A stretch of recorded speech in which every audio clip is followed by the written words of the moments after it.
Hello everybody, I am Jmulls of Jmulls Gaming, and the Elden Ring DLC is here, and it's a ton of fun. However, I also think it's a wake-up call, and a massive pivot in the overall online discourse surrounding Elden Ring. The DLC is too hard, Shadow of the Erdtree bosses are way too aggressive. Raise your hand if you've heard something along those lines before from someone else. As more and more people are getting deeper into the DLC, or even just beating it overall, the conversation that the DLC itself is way too hard or fast-paced or just not well designed is beginning to take root more and more, but I've also noticed a changing in the tide, if you will, in regards to discourse surrounding Elden Ring, and the whole get good comment. I think people are waking up to the fact that Elden Ring is not Dark Souls. Elden Ring, at the end of the day, is an open-world RPG that has various different power progression systems and just ways to increase your own individual power to overcome whatever monumental challenge the game may put in front of you. Can you tackle the game at level 1 with no weapon, blindfolded, reversed, at 144p? Yeah, you can. Is that the intended way to play? Let's be fair, probably not. And if you've engaged or been part of the community for any length of time when it comes to FromSoft games, you will be aptly familiar with people's zeal to discredit other people and their accomplishments in the game based upon what build they use, if they use summons, magic, incantations, or whatnot. It's a very common thing to do online when it comes to these games, and I think when it comes to the Elden Ring DLC, we are seeing that mindset no longer really apply, because it's become so abundantly apparent that the game is designed for you to make use of the tools that the game gives you, which makes a lot of sense if you just stop and think about it for any length of time. A lot of the times when it comes to this game, people take pride in the idea that they put on artificial mechanisms to increase the difficulty of the game, but while you still can do that in the DLC, I think more and more people are coming to realize that the DLC is just more fun when you treat it like an RPG. When you treat it as a sandbox of tools that the game gives you to capitalize and work with and build around, rather than away from. Think of it like this. How much help would a review of a hammer be if the reviewer only ever talked about how it was not good at screwing in a screw? Is he wrong about that? Probably not. Is it particularly helpful criticism when it comes to a hammer? Not particularly, because you're not using that tool for what it's meant to be used for. Same thing when it comes to Elden Ring. Some of the movement and the overall pace of the game may be reminiscent of Dark Souls, but at the end of the day, it is not Dark Souls. I tended to find, at least in my experience, that in Dark Souls 1, I was rewarded for defensive play, being passive, letting the boss do their big abilities, then capitalizing on the monumental amounts of downtime that they might have. That old familiar adage of dodge, dodge, poke. When it comes to Elden Ring, and especially the DLC, I've been finding ruthless aggression being kind of the key to play. It's dangerous, don't get me wrong, but I've been finding way more openings on these bosses like Lion Dancer or Valana or Mesma and Erdtree Avatar by not just waiting for openings, but trying to make my own. But that's also the thing when it comes to Elden Ring. It's an RPG at the end of the day. It's an open world RPG at that. Dark Souls 1 is also an RPG, but Elden Ring, very much so, leans into that idea. It gives you a lot of ways and mechanisms to tool your character to face the monumental threat you are trying to overcome.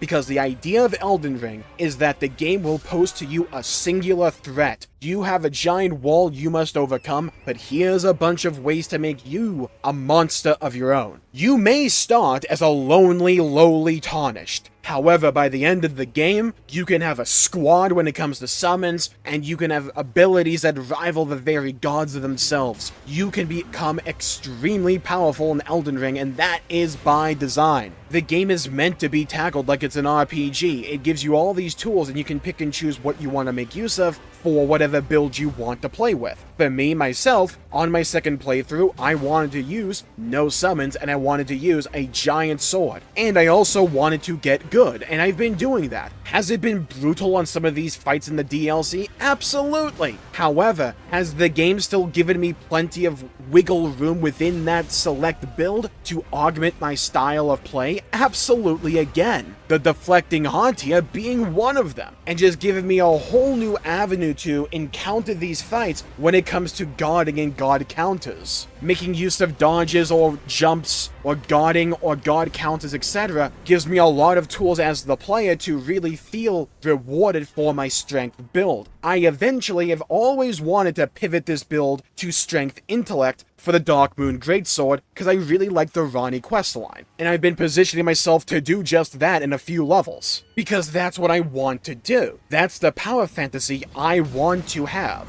What fun is there in artificially limiting myself to a arbitrary playstyle that kind of runs counterintuitive to the actual pace of the game when I can augment myself and get good from a planning perspective? I think there's a shift happening when it comes to Elden Ring, because I think if you ask most people, they will say that the DLC is way harder on average than the base game, as it should be. That's normally the case when it comes to the Elden Ring, not just Elden Ring, but FromSoft DLCs. They tend to be harder than the base game. But for a game like Elden Ring, if you are really limiting your playstyle because of some people on the internet just yelling skill issue at you, well then that increased difficulty is multiplied multiple times over. The game gives you consumables, it gives you blessings, it gives you items, it gives you throwable weapons, it gives you summons that are unique to each boss fight, depending upon the fight. Oh, Bill! It gives you Art of Wars, it gives you incantations, sorceries, status effects, weapon enchants, flask tiers, talismans, etc., etc. The game kind of wants you to use these things. And I think it's abundantly apparent that the DLC is designed for you to make use of all these various tools in some combination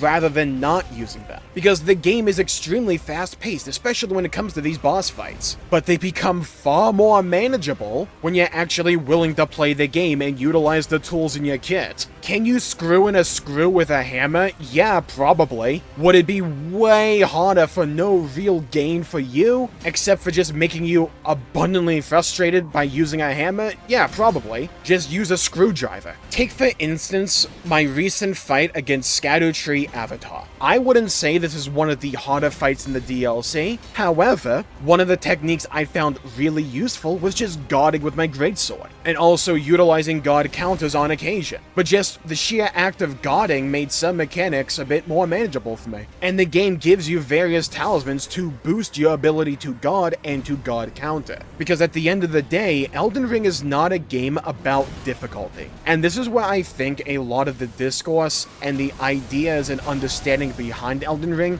gets lost in the proverbial online soup of discourse and skill issues just being thrown around everywhere. Elden Ring is a game all about providing you a singular giant challenge. Everyone faces the exact same boss. The main difference is what you bring to the table. You may look at Dancing Lion, or Valana, or Mesma, or Erdtree Avatar, whatever the hell that thing's name is, or Commander Gaius, garbage fight by the way, and these fights can all be really hard and difficult, but they can be really hard and difficult for lowly Tarnished. But a Tarnished, on his way to become the Elden Lord, or the consort of Ranni the Witch, me, now they may have a lot of power behind them. And there's some people who really take pleasure in overcoming those artificial hurdles that they put on themselves. And that's entirely fine. Play the game you want to play.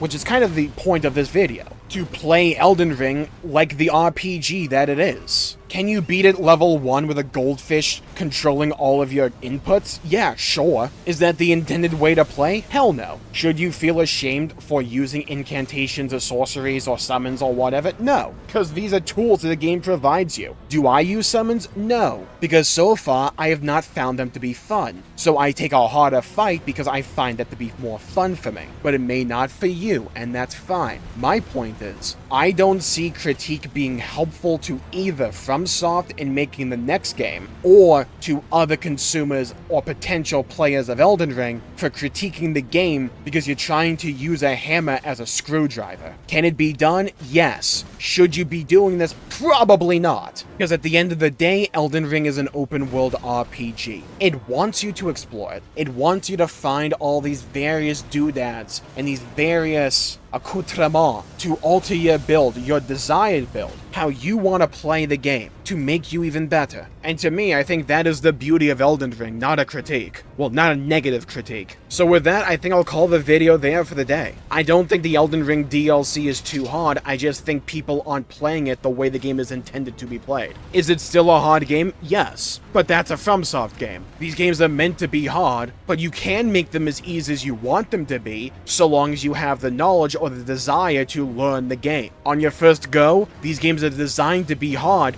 but for you to utilize the tools the game gives you to overcome these challenges. And I think that flow has been working really well when it comes to the Elden Ring DLC. Is it without flaws? No. I think Commander Gaius is a garbage fight. And I wouldn't even argue that it's just based around his hitbox. I just think the fight itself is bad. But with that, I think I'll call the video there for the day. Thank you all for tuning in. Hope you all enjoyed the video. Let me know in the comments down below what build you have been running in the DLC, or just Elden Ring on the whole. I'd love to hear your thoughts and hear your opinions. Make sure to leave a like and subscribe. It really helps the channel out and helps support future content, and I greatly appreciate it. Thank you all for tuning in. Stay safe, have a great day, and I'll see you all next time. Bye-bye, everybody. Until we meet again!